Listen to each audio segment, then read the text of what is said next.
Salut à tous, c'est Lunaris.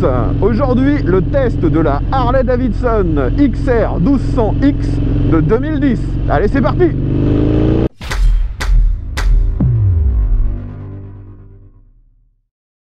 Alors les amis, aujourd'hui j'ai la chance d'avoir un de mes abonnés qui est venu jusqu'ici sur mon lieu de tournage habituel pour me prêter cette petite XR 1200X.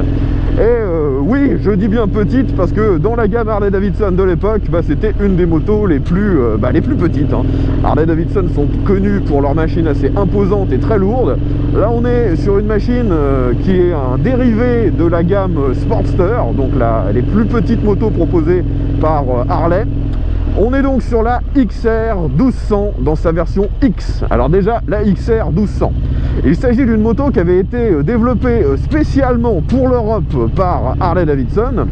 Et la gamme XR, ce sont des motos à la base de flat track.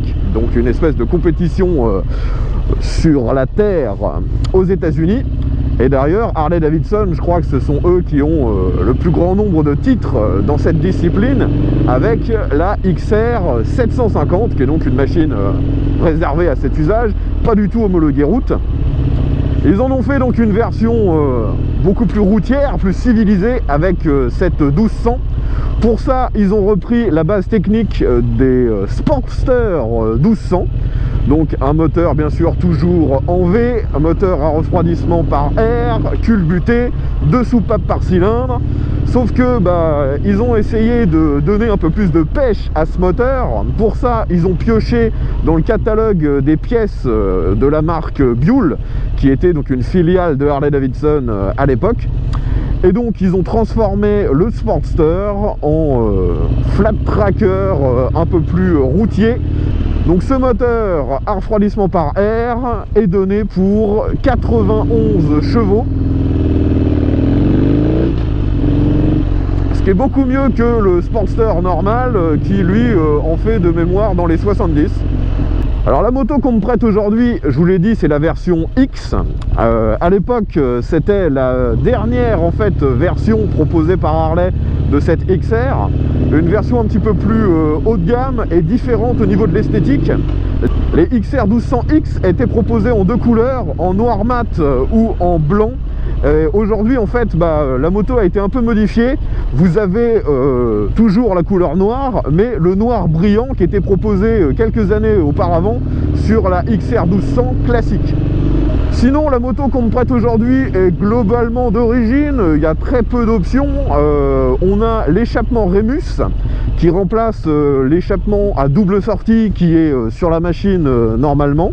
Ensuite au niveau esthétique, on a le phare à l'avant qui a été remplacé par un modèle à LED, mais il reprend sinon la même taille que le modèle d'origine.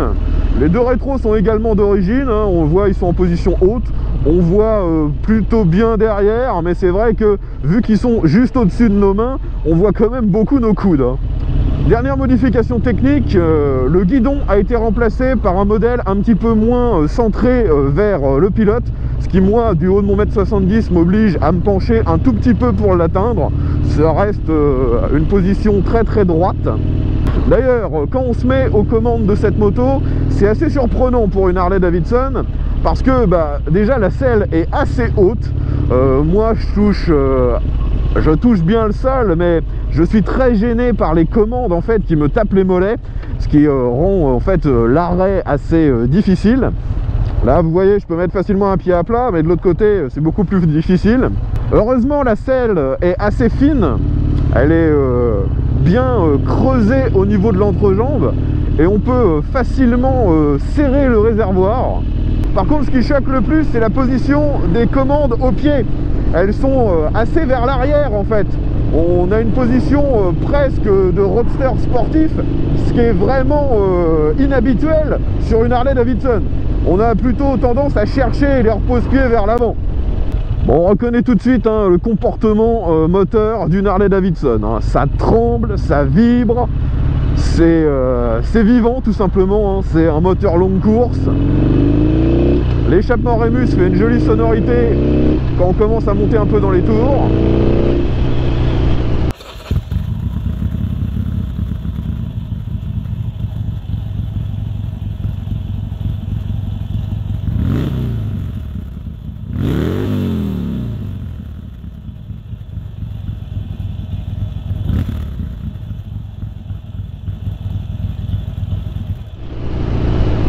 pouvez voir que sur cette machine, contrairement aux autres Harley Davidson où vous avez uniquement un compteur de vitesse, là vous avez en face de vous un gros compte tour, vu que c'est une machine un peu plus sport.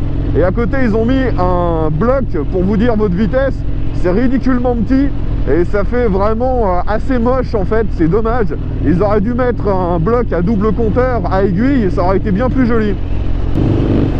Alors vous en doutez, hein, sur une machine comme ça, il y a zéro protection. Déjà à faible vitesse, je me prends tout le vent dans la poire. Allez, petit virage à basse vitesse, voyons comment cette moto se comporte. Ouais, bah forcément à très bas régime, c'est pas souple du tout, donc faut essayer comment dire, d'éviter de se retrouver en dessous des 2000 tours. On sent le poids, hein, c'est pas une petite moto, c'est pas une machine légère.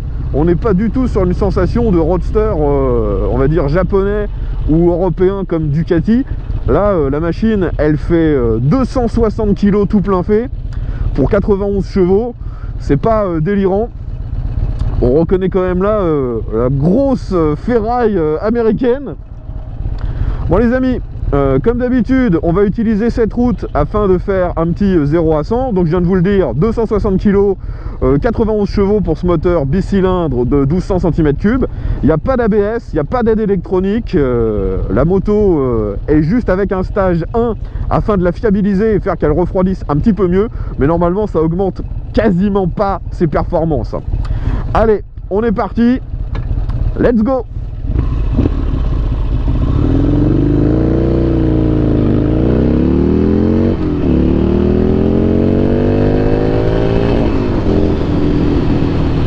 Freine. Alors pour une Harley Davidson, le frein est surprenamment bon. À l'avant, on a un double disque qui freine plutôt bien. Même le frein arrière marche plutôt bien. Par contre, je déteste la sensibilité des commandes. On retrouve les deux leviers typiques Harley Davidson qui sont pas réglables. Et moi, avec mes petites mains, c'est pas facile du tout. Demi-tour, donc là vous voyez, je touche des deux côtés mais je suis embêté par les repose-pieds. Ça vibre de partout. Je braque à fond, je fais demi-tour tranquillement. Alors on le sent, la moto elle est lourde, hein. Faudrait pas que je perde l'équilibre. Donc je sors un peu de la route. Au final, ça braque pas si bien que ça. Si je compare par exemple avec mon Sportster 1000 de 1985, il braquait bien mieux que ça. On recommence le petit 0 à 100. Tout à l'heure, je pense pas être monté suffisamment haut dans les tours en première. La zone rouge commence à 7000, mais j'ai l'impression que déjà un peu avant 7000, le rupteur arrive. Allez, on est reparti.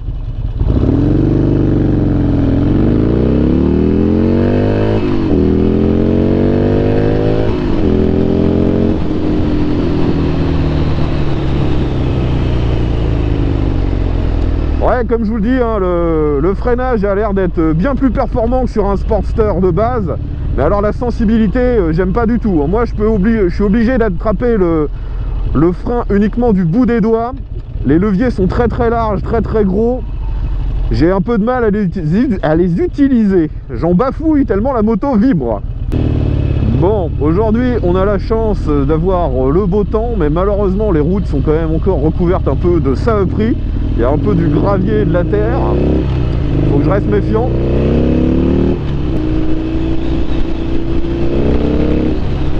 Alors, en restant aux alentours de 3-4 000, on a toujours une bonne sonorité. Les reprises sont sympas, sans être délirant. On n'est pas du tout avec les performances des machines vraiment sportives modernes. Hein. Ouais, dans les enchaînements de virages, hein, ça le fait, mais on le sent bien que c'est lourd. Hein. Ah, j'adore vraiment cette sonorité.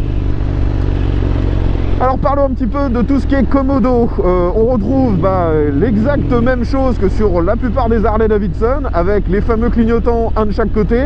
Ce qui me gêne en fait sur ces clignotants et globalement sur tous les boutons de cette gamme de Harley, c'est la finition. On peut voir que ce sont des boutons noirs avec des écritures blanches et la moto voit déjà les écritures s'effacer, ce qui est vraiment pénible.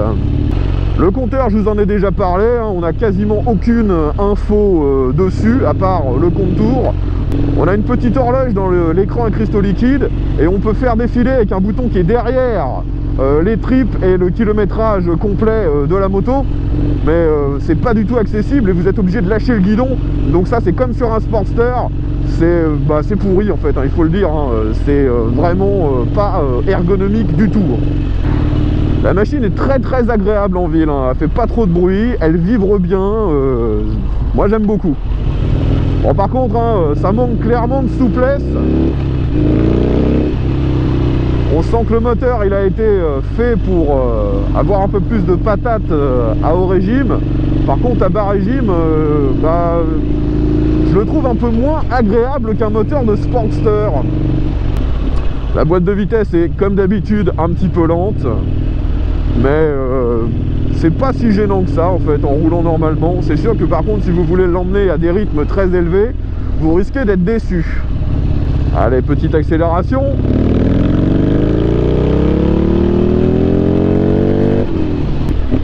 En fait, pour ceux qui connaissent l'utilisation d'un Sportster, ce moteur il est quand même surprenant parce que il monte dans les tours, alors que sur un Sport on a plutôt tendance à rester à bas régime et mi-régime. Allez, petit dodane. Eh bien on sent bien le poids de la machine, hein, c'est assez ferme. Sur cette version X, les suspensions sont réglables aussi bien à l'avant qu'à l'arrière. Ce ne sont pas les mêmes suspensions que sur la version normale de mémoire. À l'arrière, c'est encore un design un peu à l'ancienne, hein. On a un amortisseur de chaque côté de la moto. Là pour le coup, c'est peut-être réglé un peu trop ferme pour moi, j'ai l'impression, hein, parce que sur les petits chocs, je suis quand même vachement secoué. Allez, on arrive dans une succession de virages, on accélère un peu. Donc comme je vous l'ai dit, la boîte est un peu lente, donc ça incite pas forcément à faire le con. Le moteur a déjà le maximum de coupe vers les 3000, donc une fois de plus, ça incite pas forcément à monter très haut dans les tours. Donc c'est un comportement un peu bizarre pour une machine qui se voulait assez sport en fait dans la gamme Harley. Et le fait d'être assez haut pour une Harley Davidson, en fait, ça me rassure pas en fait.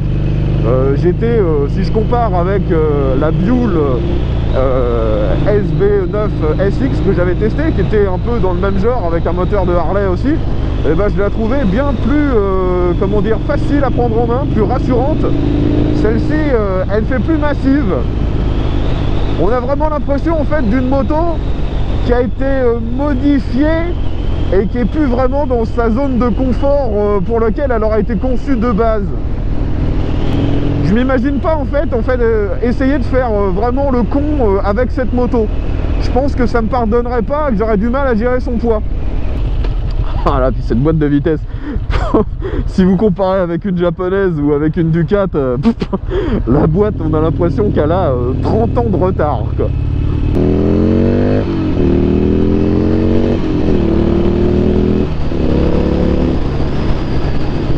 Bon, alors ce qui est bien, c'est qu'avec cette position bien droite, on a une facilité à prendre les informations autour de nous. Ça c'est bien. Les rétros par contre, comme je vous l'ai dit, on voit beaucoup nos coudes dedans. Ah, je suis vraiment pas fan de ces clignotants un de chaque côté. À chaque fois, j'ai un peu de mal à les atteindre. Ça m'oblige presque à bouger les mains pour atteindre les clignotants. En plus, les clignotants, souvent, il faut appuyer très fort pour qu'ils s'actionnent ou qu'ils s'arrêtent. Ce qui fait que parfois, je reste avec les clignotants sans vraiment m'en apercevoir. Vu qu'en plus, les LED qui indiquent leur allumage sont très très petites. Allez, petit passage sur l'autoroute. Donc, je suis actuellement sur l'autoroute. Sur le dernier rapport, je suis à peu près à 100 km/h, à 3500 tours. On va essayer de faire un test de reprise. J'accélère à fond. Bon, vous l'avez vu, on a une assez bonne reprise sur l'autoroute. Tout simplement parce qu'en restant aux alentours de 100 km/h, on est pile à la zone de couple maximum. Là je le refais, vous voyez, je suis à 105, j'accélère à fond. 115, 120, 130. On peut rouler sur l'autoroute avec sans se fatiguer, hein. Ça passe sans problème. Concernant tout ce qui est éclairage, c'est une moto, je vous ai dit, qui a été vendue il y a de ça plus de 10 ans, donc forcément il n'y a pas vraiment de LED ou de trucs, on va dire, technologiques modernes. Ce qui choque quand même, c'est que déjà à l'époque, sur certaines de leurs machines de mémoire, ils avaient les feux arrière qui intégraient clignotant et feu stop. Ce qu'ils auraient dû mettre sur cette machine, hein, là c'est un design complètement classique, ça alourdit le design arrière, je trouve.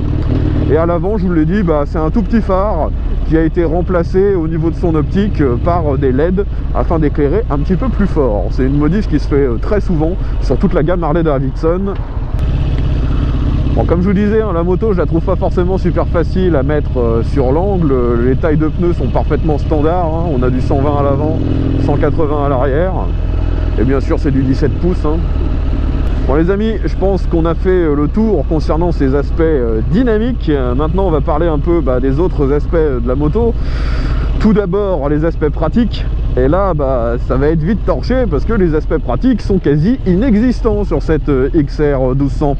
Vous avez la selle passager qui peut se retirer et vous avez un tout petit compartiment en dessous qui dévoile un emplacement avec 2-3 outils fournis par Harley-Davidson. D'ailleurs, ce compartiment ne ferme pas à clé, ce qui est quand même aberrant. Et quand on regarde aussi la selle passager, je ne pense pas qu'il soit très adapté, sans modification sur cette moto, de rouler avec quelqu'un derrière. Vu que la selle est très légèrement courbée vers l'arrière, donc possibilité de glisser. Les repose-pieds passagers sont eux également assez hauts. Sans un petit sissi-bar, je pense que ce serait assez risqué de rouler avec un passager sur cette machine. Ensuite, je dirais que les aspects sur cette moto qui sont assez peu excusables pour une machine à ce prix-là et qui malheureusement sont des défauts assez récurrents chez Harley-Davidson, ce sont les équipements et certains aspects de finition. Là, vous pouvez voir le compteur, il y a un petit peu de buée à l'intérieur. C'est pas forcément, comment dire, gravissime, mais c'est pas normal. Même sur une machine qui a une dizaine d'années, qui a aujourd'hui 45 000 km, c'est pas normal de se retrouver avec de la buée dans les compteurs. On a aussi, vous le voyez, le réservoir qui a un bouchon qui n'est pas au premier abord à vis. Et en fait, quand on regarde, c'est même pas une fermeture par clé. N'importe qui peut vous l'ouvrir. Et en plus, il n'est pas sur charnière. Donc vous vous retrouvez avec le bouchon dans les mains, ce qui est vraiment très chiant. Ça c'est pour moi inexcusable, hein. Surtout qu'en plus si vous regardez au catalogue options chez Harley, vous pouvez avoir le bouchon qui ferme à clé et peut-être même, là je suis pas sûr, un bouchon sur charnière. Toutes les machines, hein, peu importe les marques, mettent des bouchons sur charnière depuis des dizaines d'années. Il n'y a que Harley qui s'obstine avec ce genre de bouchon complètement débile. Et on peut même pas dire que c'est vraiment pour améliorer le look, vu que là il a un look parfaitement identique à ce qu'aurait un bouchon sur charnière. Aussi au niveau de la consommation, on est sur une conso assez classique pour ce genre de Harley-Davidson. En 1200 cm3, on est à 6 litres au 100. La conso constructeur est donnée pour 5 litres 5. Le propriétaire me disait que en conduite normale, il faut plutôt taper sur 6 litres 5. Donc tout à fait standard. Donc la grande question au final, c'est pourquoi cette moto a fait un flop? Je pense avoir trouvé les réponses dans ce test. Je vous l'ai dit, elle a été conçue à la base pour les Européens. Et en fait, elle n'est pas du tout adaptée aux standards qu'on a l'habitude d'avoir sur ce genre de moto en Europe. Si on compare aux motos européennes ou japonaises, on n'a pas suffisamment de puissance. On a une moto trop lourde, trop pataude. Que dire d'autre? La finition sur certains aspects n'est pas au niveau d'une machine de ce prix là. Et à contrario, pour ceux qui cherchaient un Sportster avec un look un peu différent, si vous connaissez bien la gamme Sportster, on ne retrouve pas exactement les mêmes sensations. La position est un peu bizarre, Et au niveau du look, elle ne correspond clairement pas aux critères de ce qu'affectionnent les fans d'Harley-Davidson. Donc je comprends parfaitement pourquoi ça a été un échec en Europe. Maintenant, de toute façon, cette moto n'est plus produite. Je dirais que la moto chez Harley-Davidson qui est le plus proche de celle-ci, ça doit être la Sportster Roadster, qui est un petit peu dans le même délire.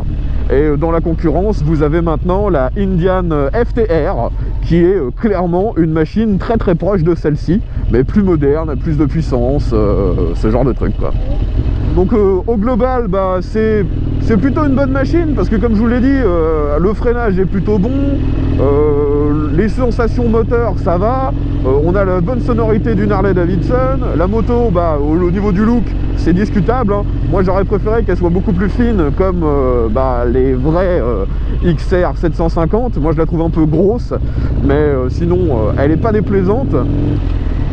Mais malheureusement, si on se compare avec des machines plus européennes ou japonaises, eh bien ce n'est pas du tout au niveau des performances, et même à conduire, ça n'a rien à voir. Si vous êtes intéressé par cette machine, sachez que elle est d'occasion assez peu chère pour une Harley-Davidson, car comme je vous l'ai dit, pas forcément très plébiscitée par les fans de Harley. Actuellement la cote est en train de remonter légèrement. Un modèle standard des premières années de production, vous pouvez les trouver à partir de 6 000 €. Et ce modèle X, qui est donc le plus haut de gamme et les dernières années de production, c'est plutôt dans les 8 000 €. Ensuite, bien sûr, au niveau de l'entretien, c'est chez Harley-Davidson, donc c'est cher. Vous n'avez pas d'entretien contraignant à faire au quotidien parce que la transmission secondaire est par une courroie. Moi personnellement, ce qui m'aura le plus gêné sur cette moto, c'est vraiment l'ergonomie, les jambes un peu pliées vers l'arrière. J'ai du mal à actionner les commandes parce qu'elles ne sont pas adaptées pour moi. C'est ce qui m'aura un petit peu gâché le test. Si vous avez des questions concernant cette XR 1200X, n'hésitez pas à mettre ça dans les commentaires. Si vous possédez une de ces machines, que ce soit en version normale ou en version X, dites-nous ce que vous en pensez, quels sont pour vous les points à surveiller, les accessoires à mettre pour l'améliorer. Ce sera très intéressant de pouvoir lire votre retour d'expérience. Je remercie encore l'abonné qui a fait le déplacement pour me prêter cette machine, c'était très sympa de sa part. Et je rappelle que la plupart de mes tests sont faits en collaboration avec mes abonnés. Donc si comme lui, vous avez une machine que vous aimeriez me voir tester en vidéo, eh bien contactez-moi. Tous les moyens de le faire sont dans la description. Je rappelle que moi je me trouve en Normandie, dans la région de Rouen. J'espère que vous aurez apprécié ce test. Si c'est le cas, pensez à mettre un petit pouce vers le haut et à le partager sur les réseaux sociaux. V à tous et à la prochaine!